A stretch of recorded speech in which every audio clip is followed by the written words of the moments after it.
Good afternoon, good morning, a very warm welcome to all our speakers and to our audience who are following us on Facebook or who have registered on our platform to participate in this discussion this afternoon.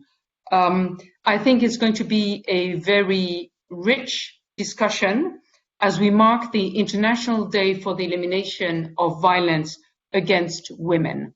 My name is Corinne Momal-Vagnon. I'm the Executive Director of the Kofi Annan Foundation, and I will moderate this panel discussion on violence against women in politics, which the Foundation is co-hosting with the Inter-Parliamentary Union. When I recently posted something on Twitter and LinkedIn about this discussion, someone I know commented that all politicians, men and women, are subject to violence and that before going into politics, people should just make sure that they have a thick skin. This dismissive comment just shows how much ignorance there is out there of the very specific violence which is targeted at women in the world of politics and how much we need to raise awareness, to work on raising awareness of this sad fact. I really want to thank the IPU for myself for raising my own awareness of the serious issue of the violence affecting women in parliament. A few years ago, when I was working at the United Nations office in Geneva and I organized TEDx conferences, I had the great privilege of meeting two amazing women parliamentarians. One from Afghanistan, Fawzia Koofi, and the other one from Zimbabwe, Tabitha Kumalo. Both were proposed as speakers by the IPU, and they delivered incredibly powerful talks on the risk faced by women politicians and on the violence they had endured as women politicians. In fact, a few weeks ago, Fawzia Koofi was shot as she traveled with her daughter. Luckily, she was not killed. These talks are still available online, and I would urge all those who still believe that violence against women in politics is not a major concern. I would urge them to go and listen to these incredible women testify about and give their first-hand accounts of what it means to be a woman politician. I want to dedicate this event today to Fawzia, to Tabitha, and to all the very courageous women who enter politics to make a positive difference in their country. Some of you may have heard of the term shadow pandemic, which the United Nations has coined to describe the increase in all types of violence against women that have been reported since the start of the COVID-19 pandemic. The Special Rapporteur on Violence Against Women has noted in a statement which he issued just 2 days ago that the pandemic of femicides and gender-based violence that is affecting women and girls everywhere in the world. And while much of this violence happens in the home, violence in the world of politics is also increasing.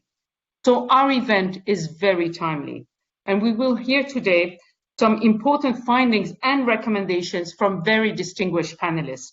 Before I give them the floor, let me just mention a few housekeeping matters.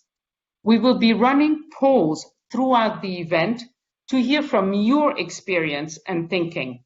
Please answer the poll as they are open because they're only open for a few minutes. There are many hashtags that we are using today and that are being used. I would just suggest, for instance, that you can use hashtag Stop Violence Against Women or hashtag GBV for gender-based violence or hashtag Orange the World. As you know, orange is the color of the 16-day campaign that starts today and ends on Human Rights Day, and that's a campaign around the world for the elimination of violence against women. I couldn't find anything orange to wear myself, but I hope that we will all orange the world over the next 16 days. If you have registered to the event and you are following it on our platforms, you can send questions to the panelists through the chat function. And after our speakers have delivered their initial remarks, I will put your questions to them because we want to make this event as interactive as possible. We have about 90 minutes, so I think we will have time for an in-depth discussion. And it will be a discussion that will be solution-oriented and focused on actions that can or have been taken. We'll now open our first poll, which is a very simple question. Are you represented in your constituency by a man or a woman? Maybe some of you don't even know.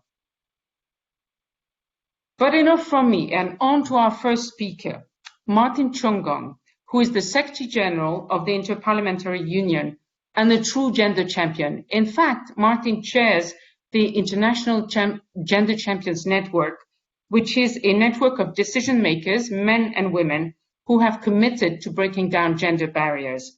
Martin has over 30 years of experience and knowledge of parliaments at the national and international level, promoting and building democracy everywhere.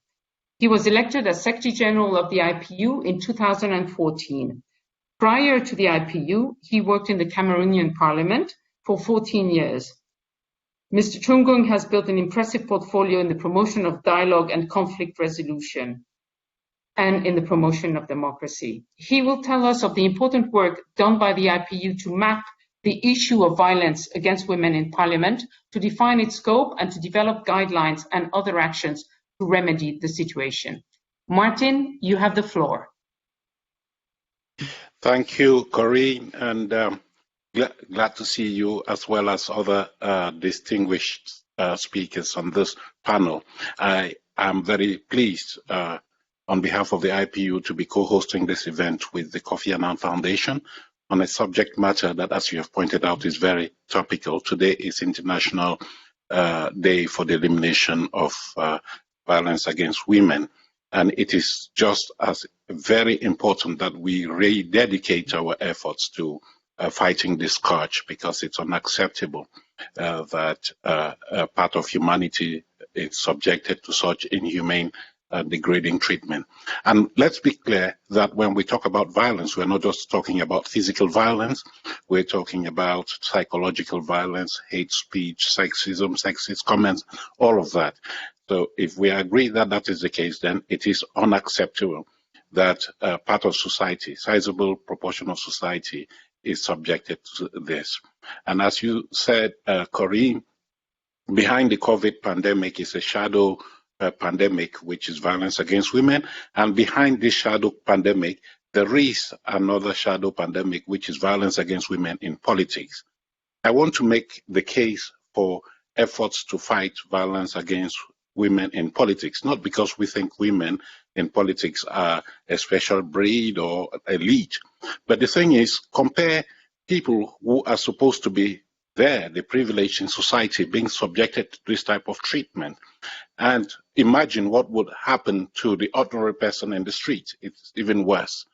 And secondly, violence against women in politics, I think, is a subversion of democracy.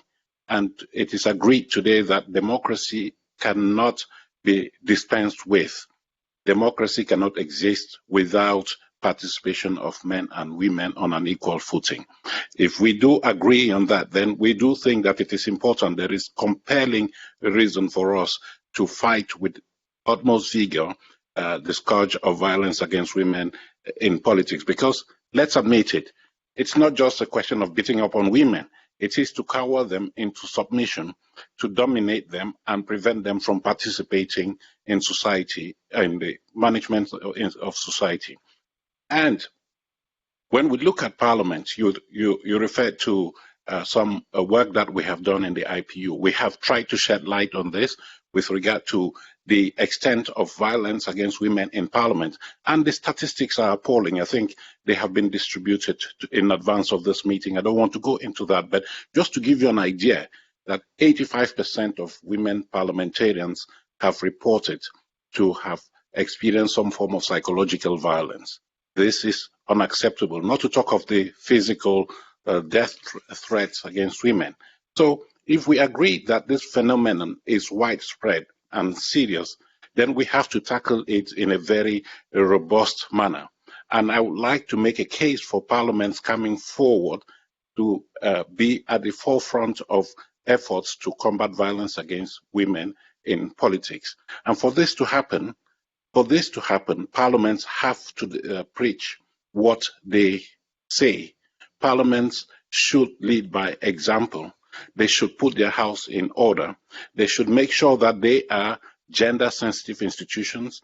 They should make sure that their processes and practices are free of harassment, sexism, violence. They have to make Parliament an environment where women can operate in a safe way, just like men. And for us at the IPU, we have said that it is not enough just to decry the phenomenon. We have to take action.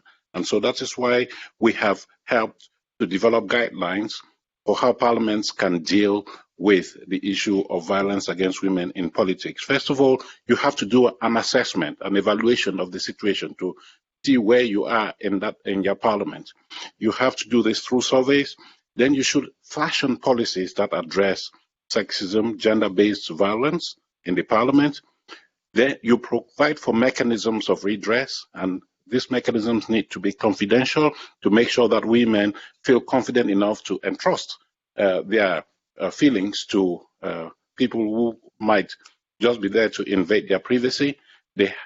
Because we have seen through our studies that abuse against women, especially in parliament, goes underreported. So we need to create a mechanism that safeguards the privacy of women. We should provide for remedies, how women can submit complaints, how these complaints are going to be investigated, and what are the disciplinary sanctions that have to be taken. The issue that you mentioned, Corinne, about women developing thick skin. Women need not develop thick skin. They should not be subjected to violence on account of the fact that they are participating in Parliament. Then there is the issue of advocacy and awareness raising. We need to make sure that Parliament is spreading the word that violence against women, especially in politics, is unacceptable, should not be tolerated. There should be zero tolerance in this particular regard.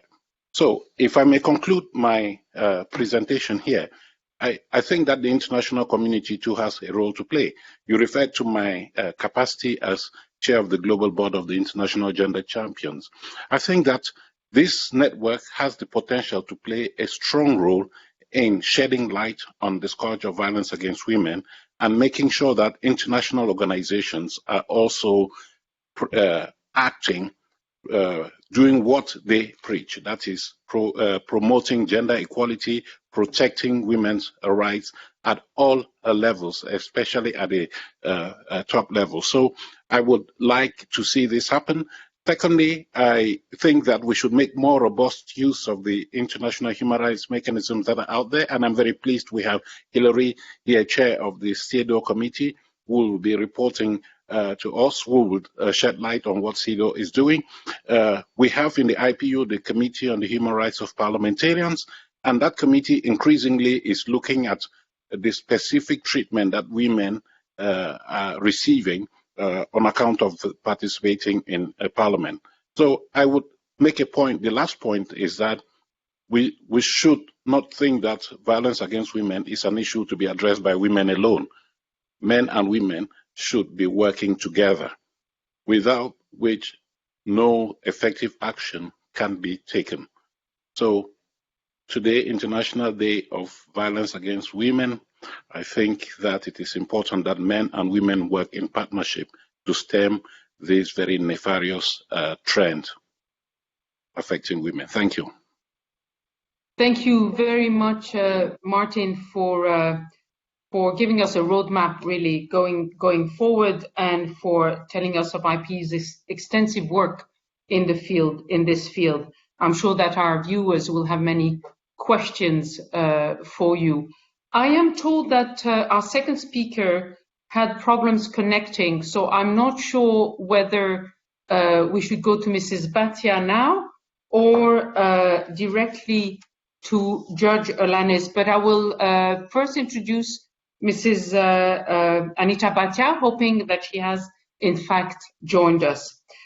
Since August 2019, Anita has been serving as Assistant Secretary General and Deputy Executive Director of UN Women. As some of you may know, UN Women is the only UN agency totally dedicated to gender equality and the empowerment of women.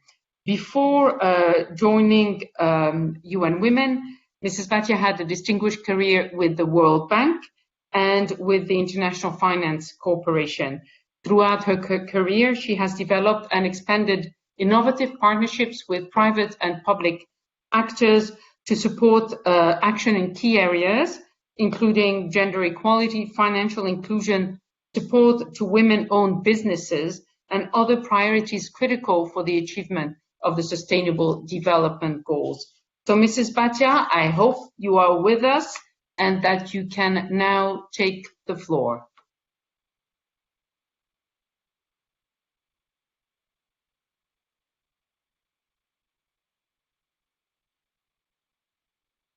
If that's not the case, maybe we should turn, let me just communicate with my colleagues to see whether we should turn maybe now to our third speaker.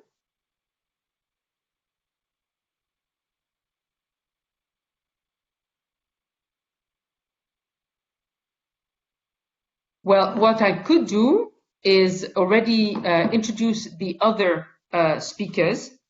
Our third speaker, or second, depending on whether we can manage these technical problems or not, will be one who is closely associated with the Kofi Annan Foundation, and it's a real pleasure for me to introduce her today, as we launch an important paper this morning, which she has authored.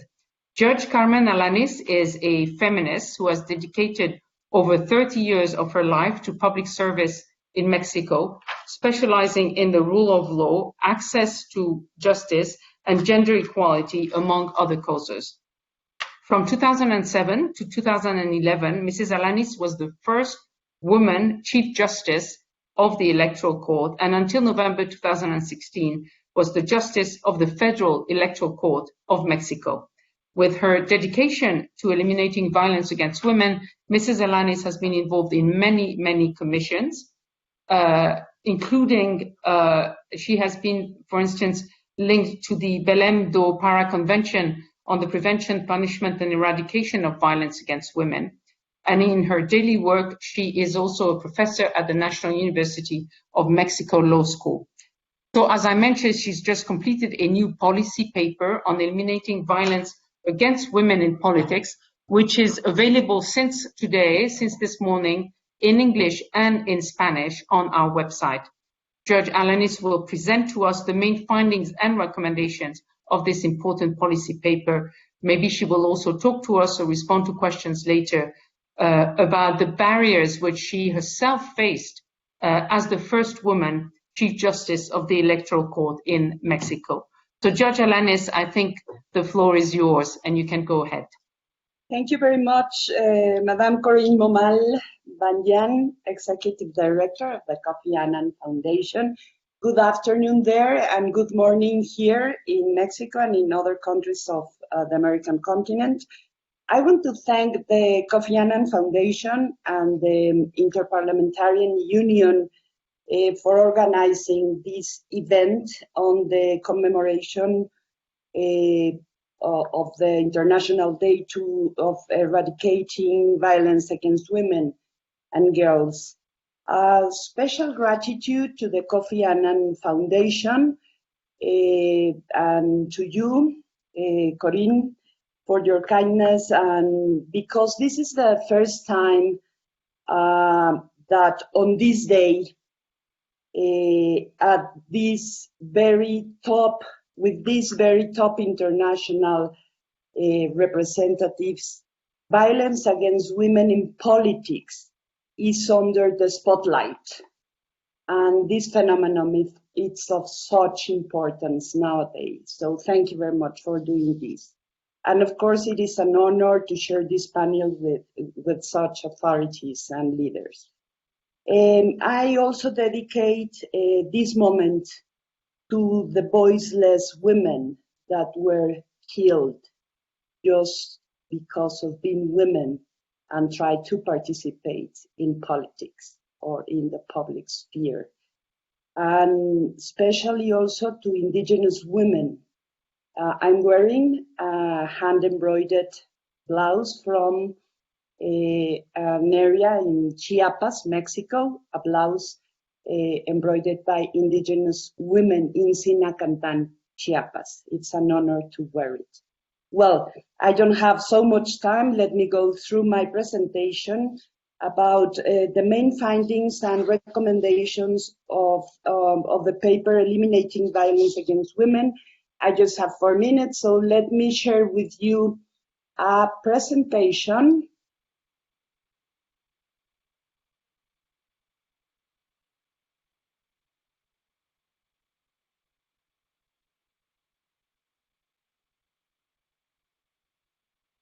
I hope you can see it now.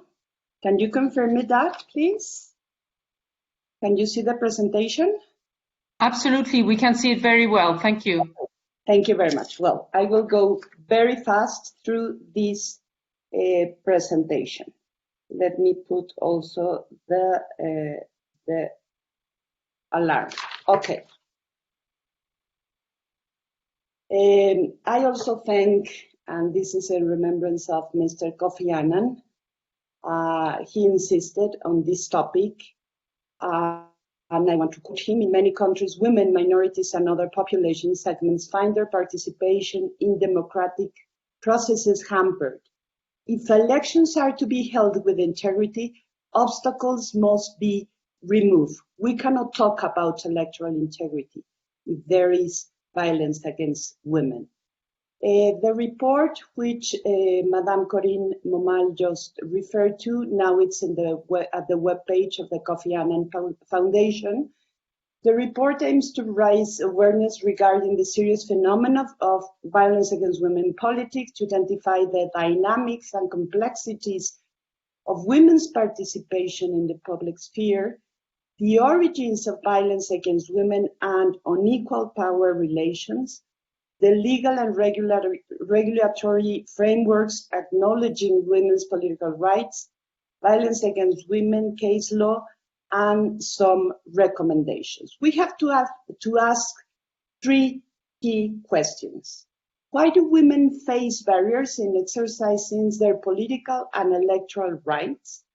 Second, if violence against women is a global phenomenon with a negative impact on democracies, why is the problem still not being adequately addressed by states? And third, or 3, do current models of access to justice engage with violence against women in politics effectively? Today, despite almost unanimous legal recognition of women's political rights, and also affirmative actions and parity policies, there are still barriers preventing women from exercising their electoral and political rights on equal terms with men and in spaces free of violence. Women's abilities to make decisions continue in the public arena continues to be questioned. There is still resistance in political parties to let women participate and hold in office. That's amazing. Once you won a democratic election, in some parts, in several countries, patriarchs won't let women to hold in office. As women's access to public decision-making spaces have increased, unfortunately, gender-based violence has become more prevalent. Women arrival into politics has taken then place against the backdrop of increased incidents of violence. But these incidents reflect discrimination roles and stereotypes that still exist around women, sexism, and misogyny. Sexism content or sexist content, it's amazingly strong in this kind of violence against women. So what we are doing wrong? If equality as a principle is already recognized in 172 or more constitutions around the world, political rights are increasingly, and I stressed increasingly, acknowledged as human rights. We still listen that political rights are not human rights, and if they are women's human rights, political rights, they are not human rights. That's incredible. International treaties protect women's political rights. So we have all this, so what we are doing wrong? I just put as examples these international treaties and conventions. We have the obvious ones and the most important, the Convention on Elimination of All Forms of Discrimination, Belém do Pará, the Inter-American Model Law, recommendation of CEDAW, etc., etc. So we have a huge and robust international framework, legal framework, and treaties, conventions. So what's going on? Also, compensatory measures and parity have increased to be formalized in several countries. 81 countries currently have some type of quota.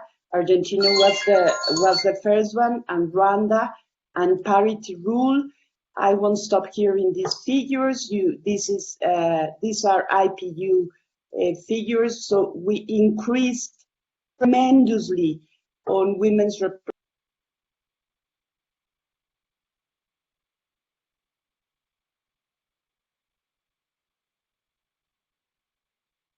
debate about what is violence against women in politics.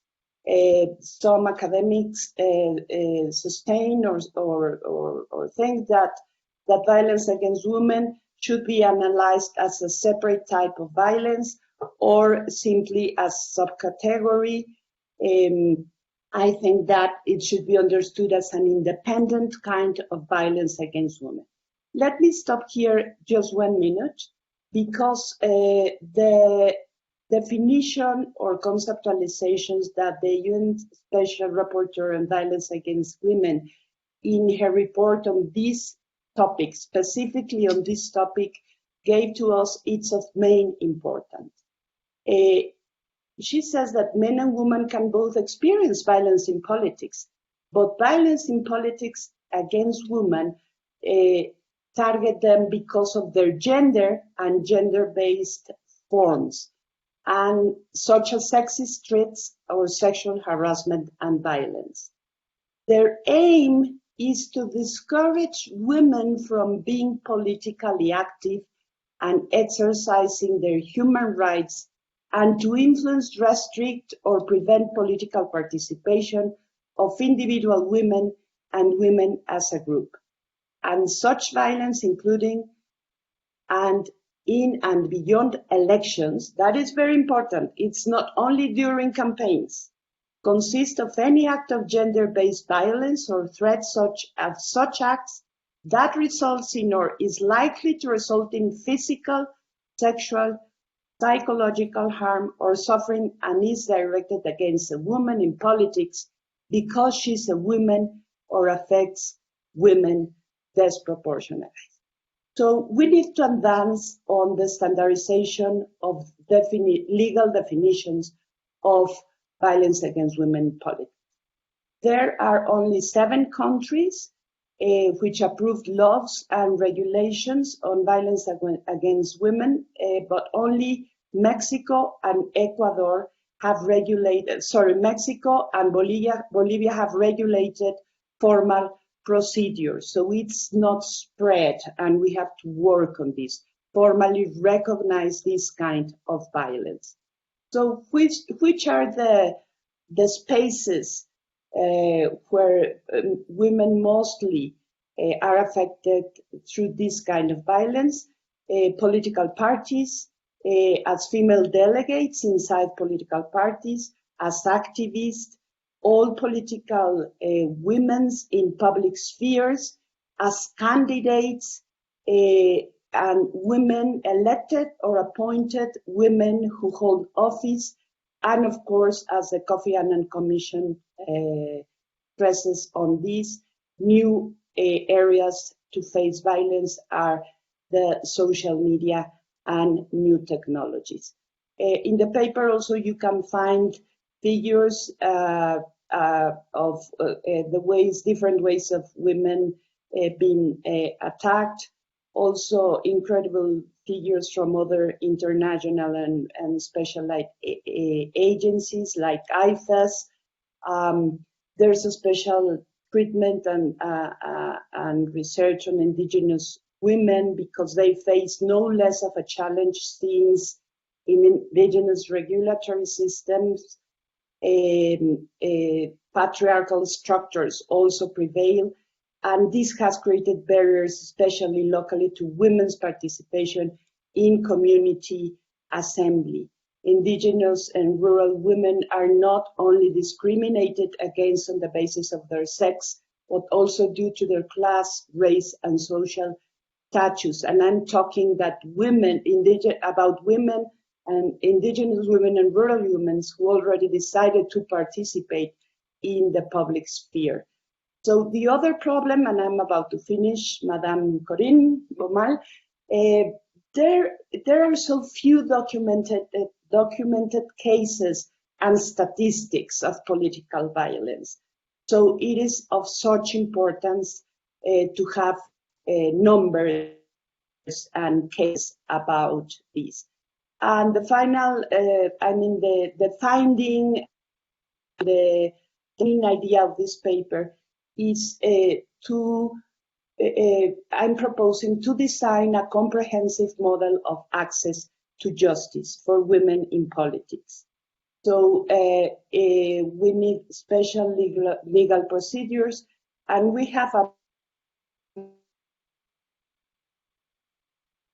justice and immediately and have accessibility, give accessibility to women, to include cautionary and protective measures, fast investigation, sanctions for perpetrators, exemplary and inhibitory sanctions, and reparation measures under a gender perspective, but also in a political context. Recommendations, we need CEDAW committee of experts to issue specific recommendation regarding violence against women in politics. This is of such importance for legislators, for judges, and for human rights activists. Access to justice, a new model, regulate political parties, empower electoral and other authorities so they can request and implement immediate protective measures to women in politics. The definition, legal recognized, to develop international standards and protocols to eradicate violence against women in politics, judging with a gender perspective, to educate electoral authorities, all kinds of authorities, parties, public institutions, to run awareness campaigns on women's political rights, encourage and support women activists, defenders, and NGOs, and information data. Roles are still being questioned. Thank you very much, and sorry about I think I exceeded my time. Thank you very much. No, thank you very much, Mrs. Alanis. This was a very rich presentation with very detailed recommendation, and this is really exactly what we're looking for, is action-oriented recommendations. So thank you very much. Before we turn to Mrs. Bhatia, and I think that she has now been able to join us, we will run our second poll of the day. And the question is as follows. What are the types of violence against women in politics that occur in your area? So we give you a choice, and if you could tell us what you think are the main types of violence that occur in your area against women in politics. Thank you very much. The poll will remain open for a few minutes. As I mentioned before, I will not start again the whole presentation, but welcome, a very warm welcome to Mrs. Anita Bhatia, who is the Deputy Executive Director of UN Women, has recently published an op-ed, in fact, about violence against women, and we're very, very happy and honored to have her with us. Mrs. Bhatia, the floor is yours to talk to us about what UN Women is doing about this issue, very serious issue of violence against women in politics. Thank you. Thank you very much. On behalf of UN Women, I would like to actually start by congratulating the Kofi Annan Foundation and the Inter-Parliamentary Union for organizing this very important discussion on the occasion of the International Day to Fight Violence Against Women.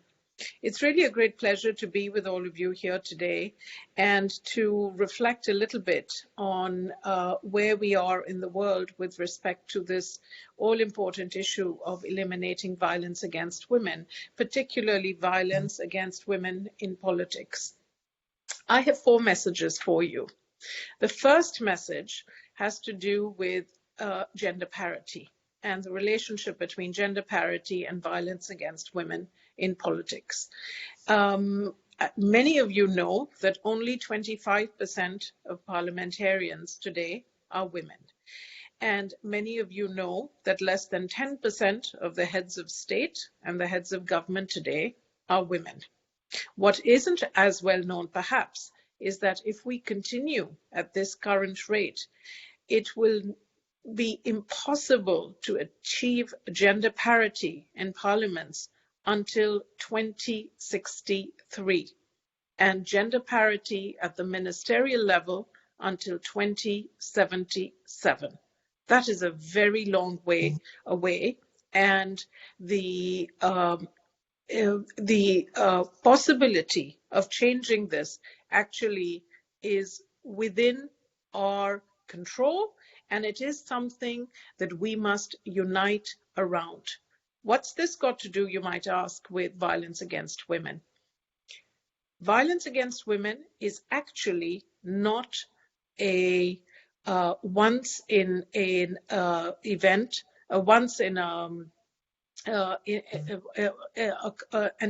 extraordinary event. It is actually a very common event. It is a deliberate, cunning, and well-used tactic to intimidate women in politics.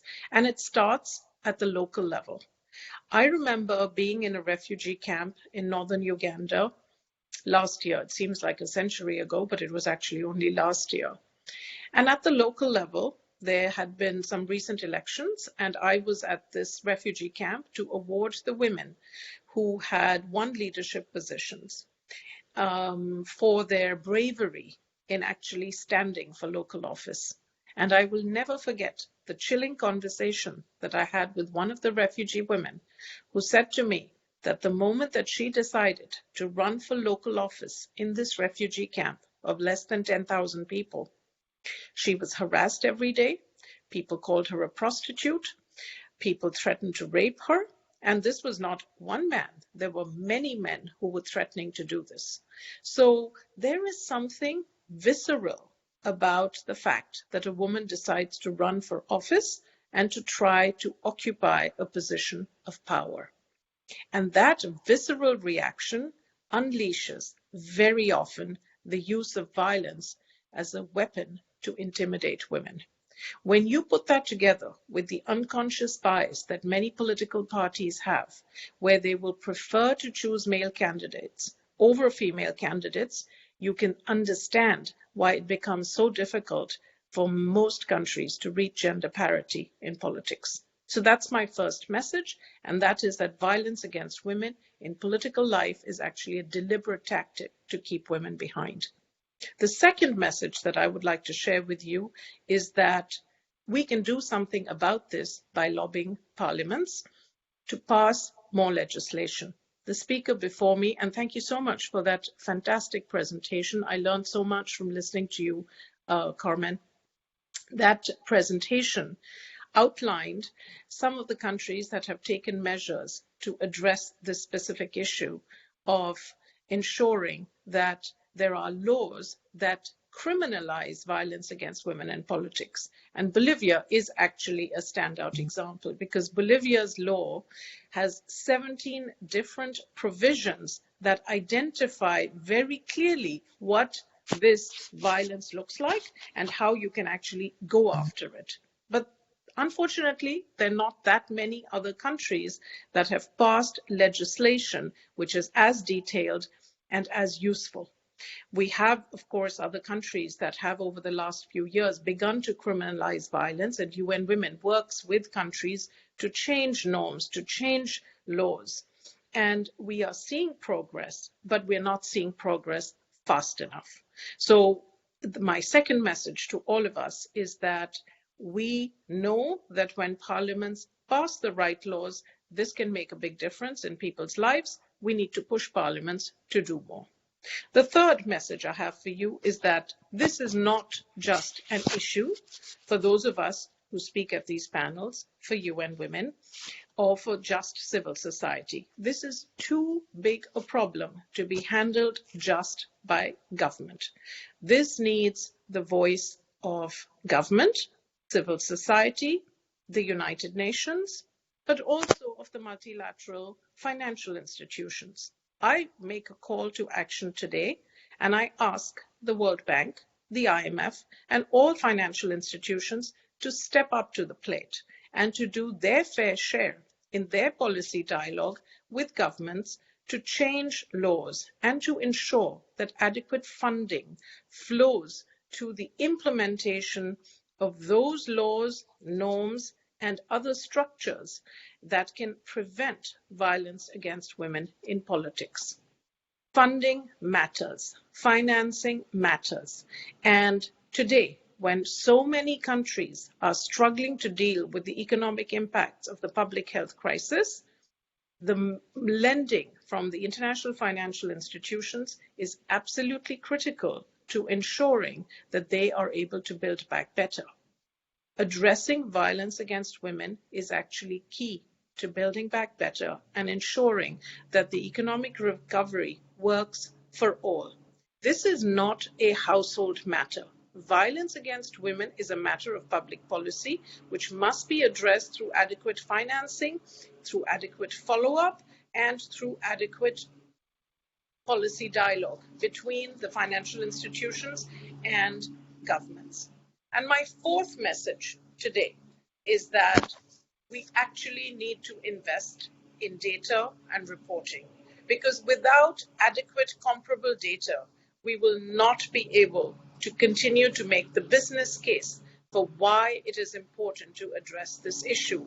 I am astonished at the lack of empirical research which actually shows what is the link between violence against women and the impact that it has on countries' GDP, welfare, prosperity, and growth. There have been a few articles. For example, last year, there was an article published by the IMF on the link between ending child marriage and GDP growth. Why aren't there more articles on the link between ending violence against women and the impact that it has on a country's welfare? We need to make a call to academics, think tanks, and universities to systematically invest in collecting data on this issue, on coming up with common methodologies which make it possible to compare outcomes in different countries, but also continue to make the business case with policymakers that this is a question of women's human rights, but it is also a question of the welfare of a country. So my fourth and final message is that we actually need to invest in these data systems. UN Women does a fair bit of data collection. We conducted, right after the pandemic broke, rapid gender assessments across the world, and we, through our network of civil society organizations and grassroots women's groups, were able to collate information on the absolutely horrific rises in violence against women. And that is what led to our call for an end to the shadow pandemic of violence against women. That is what was inspiring about the Secretary General's call to countries to sign up to say that they would not tolerate violence against women. And we were very pleased to see that 136 countries signed up to end violence against women. But signing up and saying that you are going to do something about an issue and actually following through and doing that issue is a different matter. And the way we can hold governments accountable for following through on all their good intentions and pledges is to actually have data. So my last and final message is that we need to work collectively to collect data and to put it out there. And we at UN Women invite you all to join with us in doing so.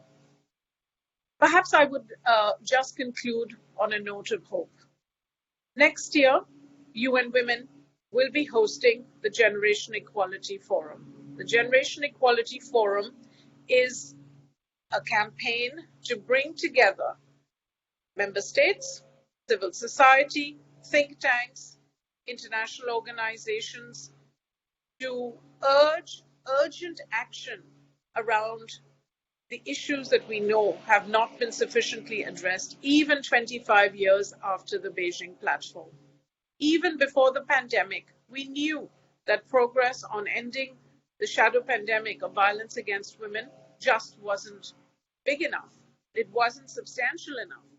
And this is something that if we do not bring the voice of urgency to it, is going to languish, and actually it is going to get worse during the pandemic, because we are now entering the second lockdown in many countries. And we know from the first lockdown that violence against women, including in political life, actually got a lot worse.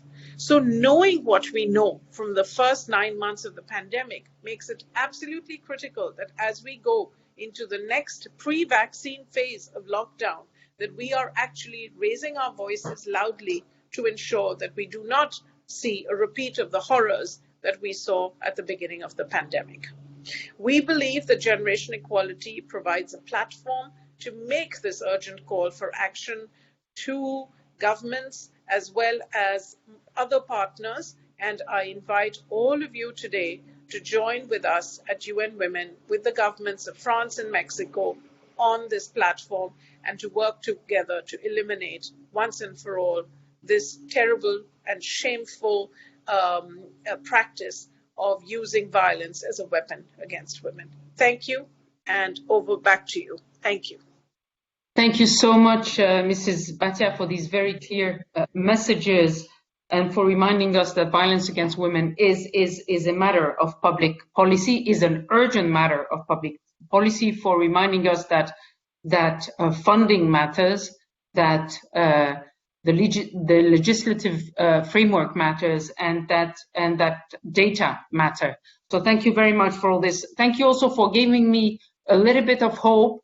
If I live to be 100, I may see in 2063 equal representation in parliament. So that should be a good incentive for me to last until I'm 100. So thank you for that. So our last but not least speaker today, and it's a very, very great privilege for me to introduce her, is Mrs. Hilary Bedema. Mrs. Bedema is a human rights lawyer, a researcher, a women's rights activist. She joins us from Ghana today. She's currently the chair of the Committee on the Elimination of Discrimination Against Women, known as CEDAW. And just as UN Women is the only UN agency specifically dedicated to the issue of gender equality, CEDAW is the only UN treaty body specifically dedicated to the issue of the elimination of violence against women. She was also the chair of the group of chairs of UN treaty bodies. And as chair of CEDAW, Mrs. Bedema has worked on a range of issues, including affecting women and girls. She has worked on the right to education, of women and girls to education. She has been instrumental in several general recommendations of CEDAW. So it really is a very great privilege to have her with us. She's the rector of the Law Institute in Ghana. I think she will talk to us about the important work of CEDAW, as well as the challenges of developing legal mechanisms or tools to counter violence against women in politics. Mrs. Bedema, you have the floor. Thank you very much, and thank you for your very kind words. I believe you can see and hear me, because I see on my screen that I am not receiving video. No, we are seeing you and hearing you very well. Thank you. Thank you so much. Thank you. I thank you. And again, I thank the IPU and the Kofi Annan Foundation for this invitation. The thing about speaking at the end is that everyone has said what you already wanted to say. And therefore, you have to recalibrate what you planned at the very last minute. But I will try to pull together what has come in the fantastic presentations before me, and that resonate not only with what I had prepared to say, but with the practice in CEDAW and in my other lives. First of all, for us in CEDAW, the link between violence against women and violence against women in politics on one side, and Articles 1 and 2 on equality and non-discrimination is critical. You cannot separate the two. Therefore, violence against women, as was defined in one of the earlier presentations, is a manifestation of the belief that women lack equality or are not entitled to equality with men. It is a manifestation of discrimination, and it is indeed discrimination. So it is very critical to ground what we are doing or what we are discussing in Articles 1 and 2 of our Convention on Equality and Non-Discrimination. It is the lack of equality that makes the actors in the political sphere think women are less than men, and therefore the stereotypes, the name calling, which has so aptly been analyzed in the presentations before. It is the lack of equality that leads to those phenomena. Again, it is the practice of discrimination that leads to the violence against women, and the underlying thinking that women are not entitled to be in public spaces, to be articulating issues, and to be assertive. So until we deal with the issue of equality and non-discrimination, the issue of violence against women will continue to plague us, and violence against women in politics. So the first is the dealing with the equality issue. So this will be the first statement that I will make, that whatever we are saying here, whatever we are dealing with in the area of violence is grounded in the lack of respect for equality and the presence of discrimination.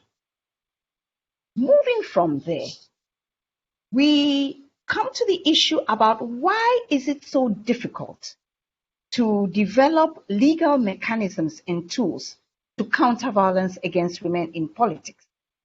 Again, we come to the same issues that have been referred to over and over again.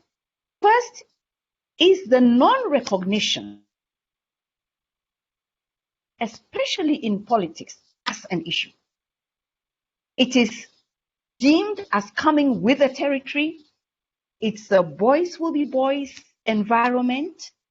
It is if you can't stand the heat, get out situation. And this is why we have the statements on thick skins. The statements on thick skins can be interpreted in two ways. The first is that it's not your field. So if you are going to go in there, wear your armor. The second, the flip side, can be interpreted as, well, it's nasty out there.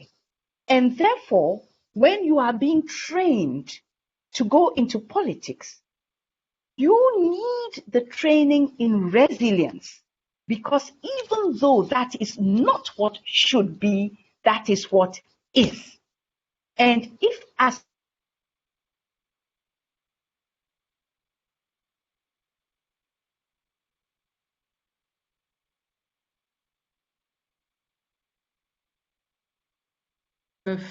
afraid we may have a technical issue. Yes. Now we can hear you. You disappeared for 10 seconds, but please continue. We can hear you now. Sorry. So the other side is, let me say, the benign and patronizing side, that you need it in your training to be able to cope. None of these two sides of the coin is acceptable.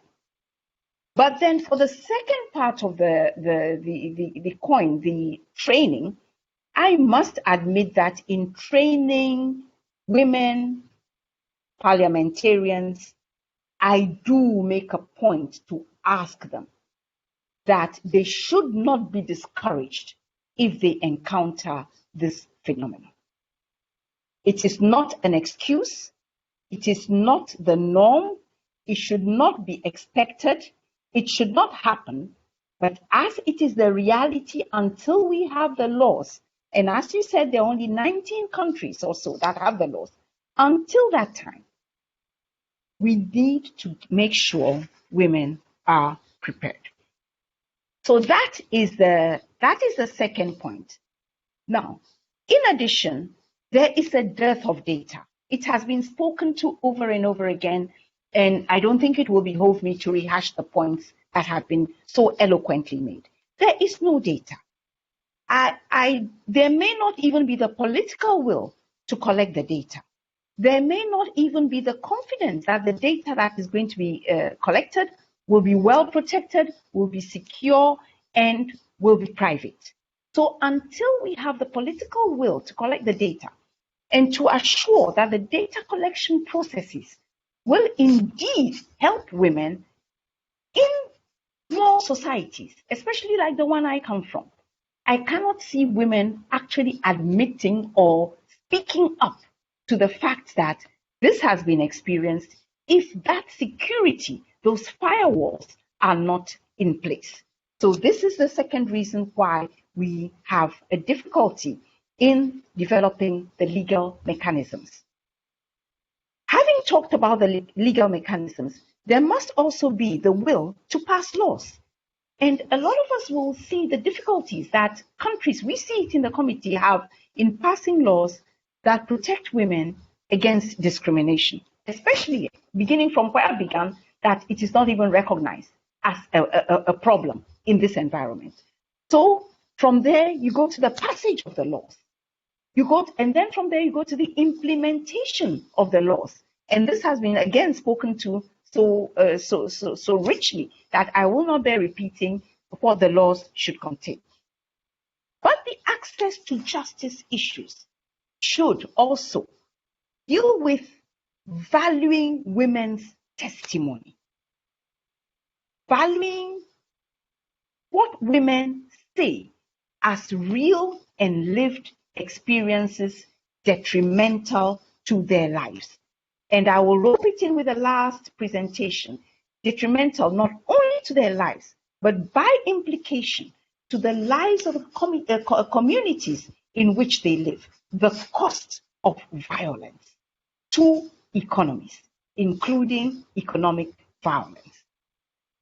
Access to justice, the systems should be accessible, available, of good quality. These systems that will enforce the laws that are passed should be systems that are not intimidating and do not contain the barriers to justice that women face. Accessible, available, affordable, not only in terms of cost, but in terms of time, in terms of benefit. Yes, the benefit as against the engaging in the process. These are important, and of quality. So these are the impediments to the ways, to the issue, to the ways in which we should be able to develop legal mechanisms to counter violence against women in politics. Now, at the committee, our concluding observations have actually dealt with almost everything that has been spoken about. But what I find very interesting in the work we do is that we recognize the issues of equality, equal representation of women, the fact that even to have traction on this issue, you need a critical mass of women, the minimum of 30%. We should be talking about 50%, but the critical mass has been linked to 30. I will say 50%. Until you have that critical mass of women available to actually advance these issues, it becomes a swimming against the tide encounter. Therefore, this is linked to equality, not only of men and women, but equality of representation to enable action be taken. Now, as I said, in our committee, we recognize this from the roots, from the political party environment, the opportunities for women to be equally represented right into parliament. Very critically, we recognize the electoral process. Because if the electoral process is not favorable to women, we will see a big gap, and it is the electoral process that enables women to move from the party into parliament. So if that process does not help women or remains gender neutral and insensitive, there is no way we will have enough women to make the difference in the issue of violence against women. We have looked at the electoral processes. As I said, we have looked at it beginning from the political parties, the issue of temporary special measures, the issue of stereotypes, which has been spoken to, the culture, whether women are seen as people who should be in leadership positions, the name calling of women, the way the culture and the environment reinforces it, the role of the media. We have concluding observations on all of this. The concluding observations also move into the area of education, because education is also a liberating factor. And so we connect all this with the education of women. We also connect it with the employment of women, because the more you see women in public spaces, the more it does not become a novelty. The impact of this kind of process linking with women's socio-economic rights is also an issue we have issued concluding observations on. And the peculiar issues of rural women, indigenous women, women in disadvantaged situations has also been the subject matter of our concluding observations. The issue of family law and rights of women within families is also a point, because in dealing with the electoral systems, we have also noted the issue of family voting, in which women are supposed to vote the way their families ask them to vote. In short, I have looked at the continuum of how the presence of women, the dynamics of the electoral system plays on the violence against women in politics, because the violence is also embedded in some electoral processes. Now, with regard to time, I will look at CEDAW's future work in eliminating violence against women in politics. We indeed expect that our general recommendations 23 and 25 on special temporary measures and the role of women in public life will be better publicized, because we have many recommendations in there. We also have, in going forward, looked at the role of the COVID pandemic on women's representation. It is certainly going to make the electioneering process more difficult. The social distancing issues and all are going to hit women harder than it will hit men. And therefore, in our guidelines on COVID-19, we have asked that the equal participation of women in decision-making should be ensured by governments, multilateral institutions, the private sector, and other actors, and they should act through women's rights organizations, meaningful participation and leadership in the formulation of COVID-19 response and recovery strategies, including economic and social recovery plans at all levels, and recognize women as significant agents for societal change in the present and post-COVID period. Therefore, COVID for us is another opportunity for ensuring that women are able to participate in the political process, free of violence, free of discrimination, and on a basis of equality with men. Let me just throw in something small for Mrs. Bedema. I hate to interrupt you, but we just wanted to keep a little bit of time to take the questions from the audience. So if you can wrap it up, then we'll be able to take the questions. Many people are following us, and we're getting quite a few questions. Very well. I'm sorry for going overboard. Okay. I will just wrap it up here if that is the issue, because maybe some of these issues will come up in the questions and we'll be able to throw a little more light on them. But I thank you all for the time. I thank you for the opportunity. And these are the perspectives from the CEDAW committee. Thank you. Thank you so much. And thank you for reminding us that violence against women in politics is first and foremost, as you said, a manifestation of discrimination, a manifestation of the lack of equality. So I think that was a very important reminder of what it is first and foremost. And thank you also for reminding us of the importance that aggrieved women have full access to justice, and of the important role played by the media as well. And finally, of reminding us that there will be no effective recovery from the pandemic without a full participation of women in all spheres of society, including in politics. We have now the results of our first two polls, but first, I think I will first run the third one so that we have time to get the results of that third poll. Let me just see. And the third poll that we're going to launch now is really about what our audience thinks of what are the most effective steps that can be identified among the ones identified by the panelists and Mrs. Alanis in her paper to remedy violence against women in politics. So again, we give you a number of choices, and we'd be very curious to know what you think are the most effective solutions.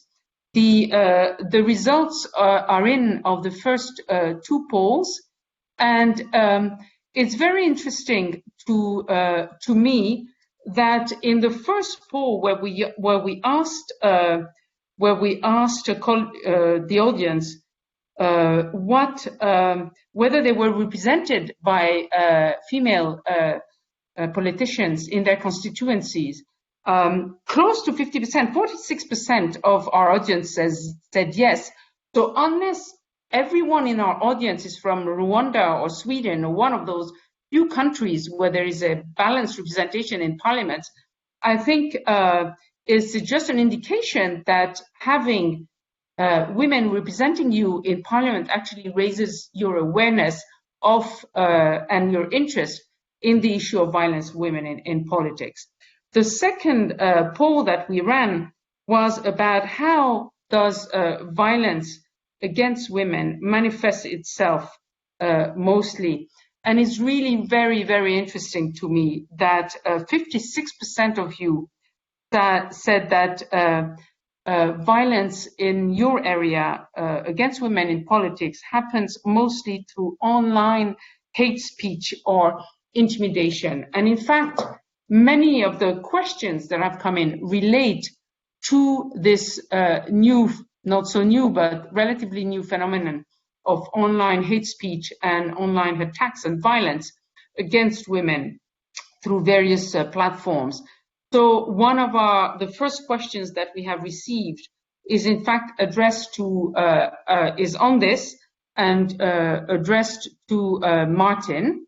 So Martin, if you could kindly answer the question, which is, what are some of the initiatives that you, the IPU, has developed to mitigate online gender-based violence against women politicians? I would like to say that we do not do that. We want to push parliaments to take action to mitigate violence against women. And so what we do is we establish those guidelines that you have seen, that we have shared with you on how parliaments deal with all forms of violence against women in parliament in particular. And one of the questions that Parliament should be on the lookout for is whether online violence is occurring and what type of policy should be put in place to address this type of violence against women. So our role is to clearly alert Parliament and parliamentarians to the various forms of violence against women and to push them to take action in each of these areas. And we have, in my initial presentation, I mentioned some of the things that you need to do in terms of establishing an independent investigation mechanism, providing for redress in a way that secures the women victims. I think Hillary mentioned the question of data not being secure, data on violence against women not being secure. So how do you ensure that safety of data? So for us, it is important that parliaments are aware that violence is not just physical, it's not just what you say on the floor of the House, but it's also online bullying, it's online harassment and sexist behavior that needs to be criminalized. And I do think that somebody asked the question also about countries that are the worst performers. Maybe I would not like to establish a league table of the worst performers. I would like to establish a league table of those who are doing well, so that this can create some spirit of emulation. And Carmen mentioned many of those countries that have established legislative provisions that criminalize violence against women in politics. And there is one online participant here, the Member of Parliament from Cyprus, who has just announced that tomorrow the Cyprus Parliament is going to adopt a law that criminalizes violence against women in politics. So sexism, my colleagues say sexism, but for me, sexism and violence is the same thing. So we would like to see more countries joining this league table of good performers. Thank you very much, Martin, indeed. And then we have another question, which is maybe addressed to Mrs. Bhatia. I don't see her, but I hope she's still with us, which is how can women's organizations be supported in the fight against violence against women in politics? What role can these organizations play? Mrs. Bhatia, would you like to take this question? Yes, thank you. That's a really important question, because one of the things the pandemic has shown us is that the voice of women and the role of grassroots organizations was vital to really understanding the size of the problem of violence against women during the pandemic.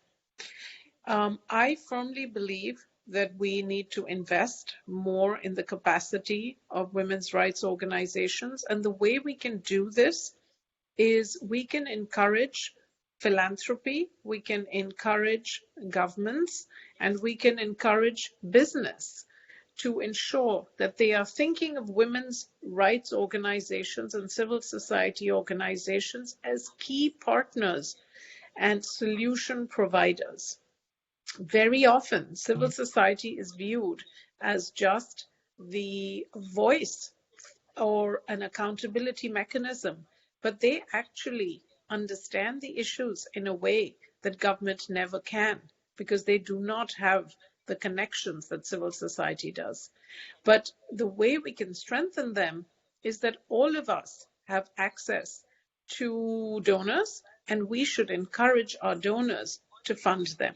The second really important role for civil society is to be one of the key sources of data. And there's another role where universities, academics, think tanks, research institutes can partner with them to harvest what is often qualitative data, but do it in a way that converts it into a very solid empirical database that then allows for creation of information that then translates into something that creates an impetus for public policy change. So these are some of the ways in which we can strengthen and work with civil society. Thank you very much for this very, very clear answer. Now, I would myself have a question for Carmen, if possible. Carmen, do you see that young women have a special role to play in, or do you see that there is a difference in generations, an intergenerational shift in how this issue is being seen and addressed by women? Your microphone is muted, I think. Sorry. Definitely, we are working all together, but the role that the young women are playing is of such importance, mainly related with new technologies and social media, also as activists and defenders of women as victims of political violence. So they go live with their activism as trainers, as human rights defenders, and also as politicians. So we have to encourage young women in universities, in high school, not to be afraid to participate in politics. We need them, their positiveness, their energy. So I think that the best allies I ever had in my life are very young women in universities and in politics as well. So they are now very involved all around the world, definitely. Thank you. This is very encouraging. We have seen indeed that the young people are extremely active on causes such as gender equality, climate change, fight against racism. The problem is, in fact, to encourage them to get into the political sphere, and that's a step that is sometimes difficult to take. So I hope we can continue the conversation on that matter, and especially for girls who are discouraged often to even run to be president of their class or to be representative of the students in the university. So this is where it starts, really. But I think we have time for one more question, which is for Mrs. Bedema. So if the question is as follows: if violence against women is directly linked, as you said, fundamentally to inequality, what then should be the role of men, and particularly of male member of parliaments and politicians, in addressing it, beyond just supporting legislation and collecting data? Is there a specific role that men in the political sphere should take on to address this inequality and this violence? Thank you very much.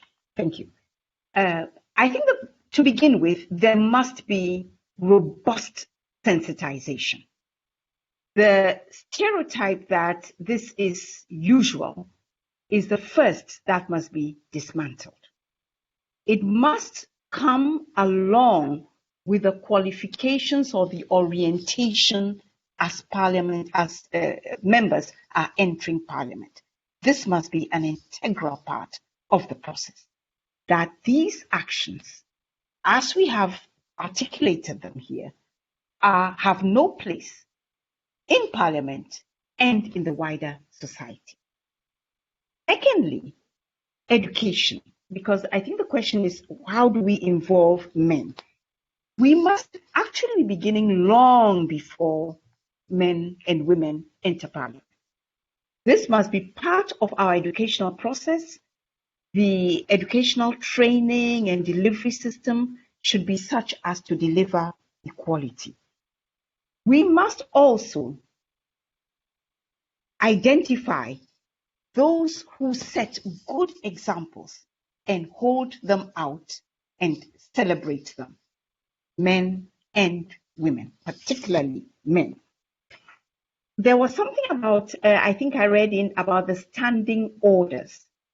Well, if this is possible, I think this will be commendable. And finally, we must have the backup, the media well sensitized, and also bringing out these cases where it is necessary to name and shame, why not?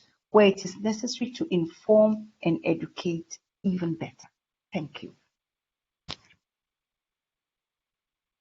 Thank you very much, Mrs. Bedena, to remind us really of the importance of education.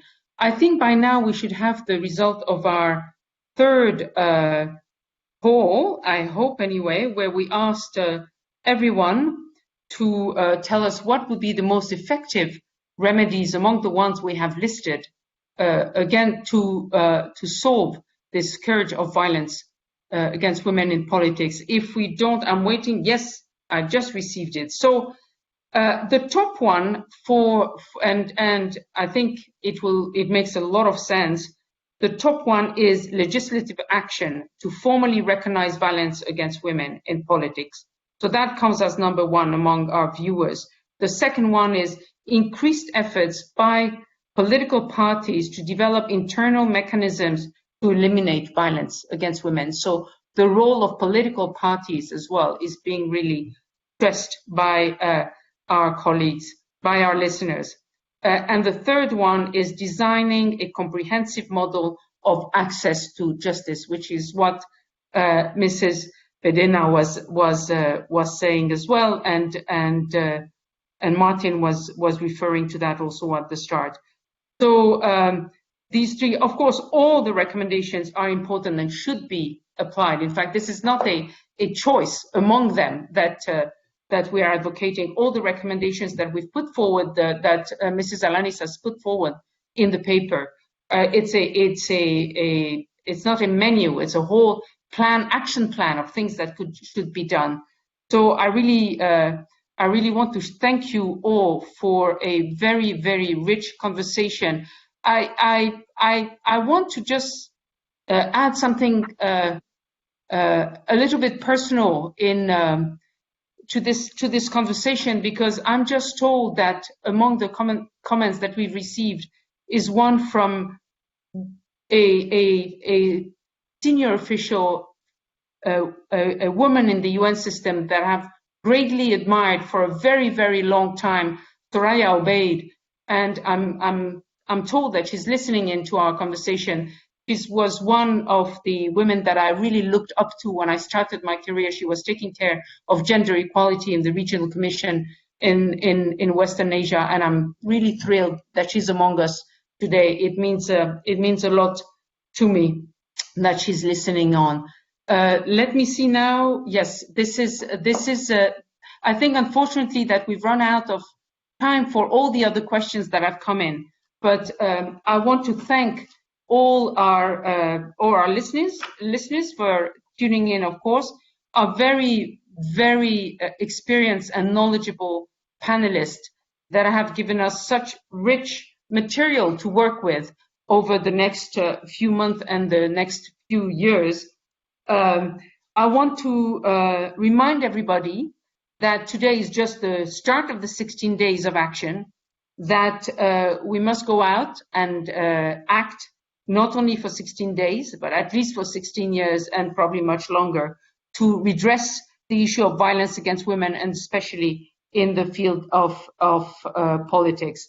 So I tell everybody, just go out and please orange the world. Thank you very much again for joining us today. Thank you very much. Thank you. Bye-bye. Thank you.